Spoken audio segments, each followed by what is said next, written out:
This kind of night was a reminder of how we all came to love the game of basketball. There were iconic moments, intriguing narratives and storylines going in, as well as a distinct passion that you could see on the court from the players. And it all added up to make in what could be, in my opinion, an all-time hardwood classic between the Knicks and the Pacers in Game 1.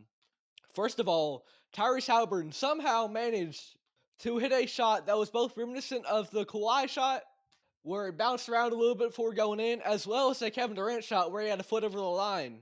Some of the most memorable shots in recent memory, and Tyrese Haliburton managed to combine them and turn it all into one. And even more exciting than the shot in itself was the circumstances around it, because that's ended overtime. And Tyrese Haliburton would, of course, call back to the iconic Reggie Miller choke celebration. And it was really representative of how this game was going for the Pacers, because the Knicks at one point held a sizable lead.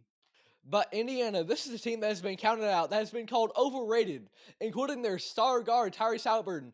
Overrated. The Pacers don't want to be little brother anymore. And every time that you count them out, they come back even stronger and remind you of just how good they are.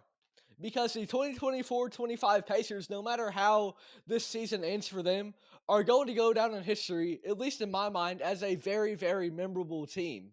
Because especially throughout this playoff run, you just can't keep them out of the headlines. And it's for all the right reasons for them, and then for their opponent, it's for all the wrong reasons. They have been incredible, and this is back-to-back years now that they have made the Eastern Conference Finals. So with that, I think Indiana basketball deserves a lot of respect. As for the game itself, we already gave Tyrese Haliburton his flowers. How about Aaron Nesmith?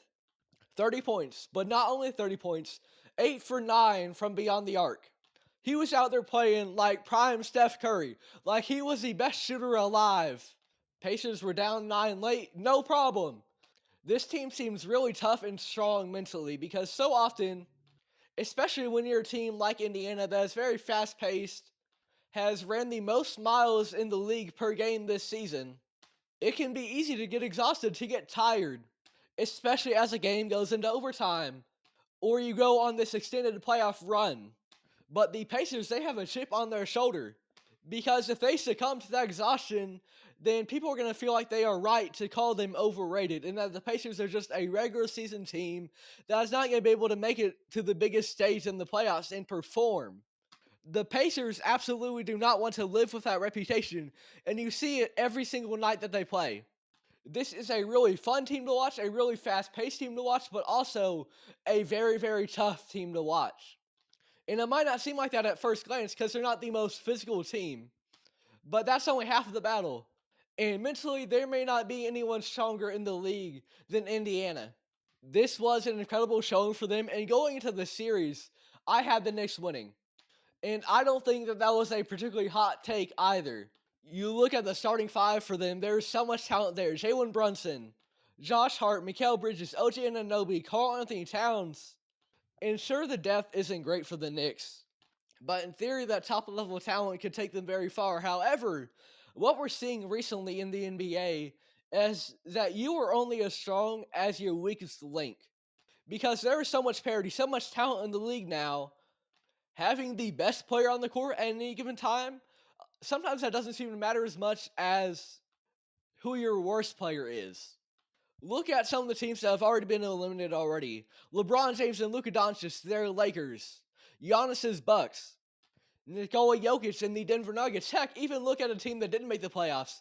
The Phoenix Suns, led by Kevin Durant and Devin Booker. There was a time there, especially within the Big Three era, in which a team was usually as good as their top level guys could be. Look at the '08 Boston Celtics, the Big Three Miami Heat, the Kevin Durant Warriors. But now your success, seemingly more and more so, comes down to the sum of all of your parts, not just the guys at the top. You look over at the West, and the OKC Thunder, of course, they're led by the now MVP of the league, Shai Gilgeous-Alexander.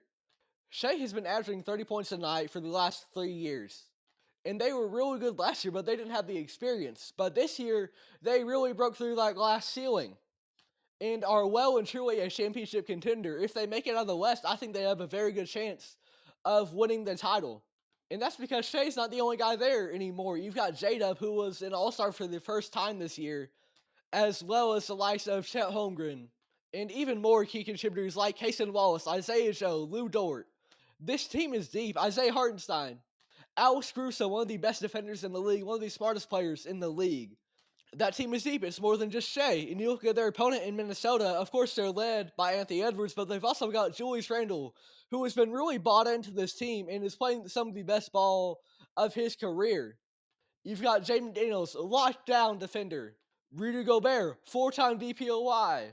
Nickeil Alexander-Walker, Dante DiVincenzo, Naz Reid, former Sixth Man of the Year. That team also has a lot of depth to them. And both these teams got to the point of the conference finals as largely as a result of not only the contributions from the guy on the team, but the players surrounding him as well. And you kind of saw that in game one between Minnesota and OKC as well, in which in that first half, Minnesota they had the edge on OKC. Julius Randle had 20 points by halftime, but by the end of it, Naz Reid, Dante DiVincenzo, Nickeil Alexander-Walker, they all really struggled with their efficiency, and OKC won pretty soundly. You've got to have talented players beyond just the top guys, and they really showed up for Indiana tonight. Talking about the top guys for the Knicks, of course, both Jalen Brunson, Karl-Anthony Towns, they had very, very good games. Jalen Brunson always seems to show up in the playoffs. He, of course, broke out with the Dallas Mavericks in the postseason. And Karl-Anthony Towns, he's had a roller coaster career in the postseason, but this year has seemingly been a lot better for him. He even made some pretty solid defensive plays this game, which I was really impressed by. This was a very, very exciting game, and this has the potential to be a really fun series. It's been an incredible postseason so far. We've had upsets, we've had star-making moments, as well as some shifts in perception, like Tyrese Haliburton being considered overrated and kind of forcing himself out of that box with the way that he's played. It's been a great playoff so far, and these conference finals look like they're going to be very exciting as well. I know OKC Minnesota, that game wasn't very close by the end of it. Minnesota definitely has some problems that they need to fix, but I believe that is absolutely doable, especially when you have a vocal leader like Anthony Edwards who has the ability to kind of rally the team around him and be able to execute both on the court as well as in leadership. And with this incredible postseason has come plenty of very fun, exciting games, but perhaps none have been better than this one between the Knicks and Pacers in game one. 138-135, but not most impressive is the score, it's the manner in which it happened. The amazing shots, the performances from the likes of Aaron Nesmith, someone you wouldn't expect necessarily to be as lights out as he was, because he's a very good shooter, but not Klay Thompson level, not Steph Curry level on most nights, but he was when he needed to be. And that's when the best show up, when it's necessary that they do so. When they don't shy away from the spotlight, but instead, they become even greater when that spotlight is on them. What a game this was, what a postseason it has been. And if this game is any indicator of how this year is going to be, we are in for a wild ride. Shout out to the Pacers for winning this one, as well as having a very, very exciting and memorable postseason run. One that, even if they don't win a title, is going to etch their name into the history books of many fans for the manner in which they have outperformed expectations and really flipped some labels around of being maybe a regular season team or overrated. There is a distinct and apparent mental toughness with this team, and every team that is in the conference finals has a distinct desire to win. But in this game, it looked like Indiana wanted it just a little bit more.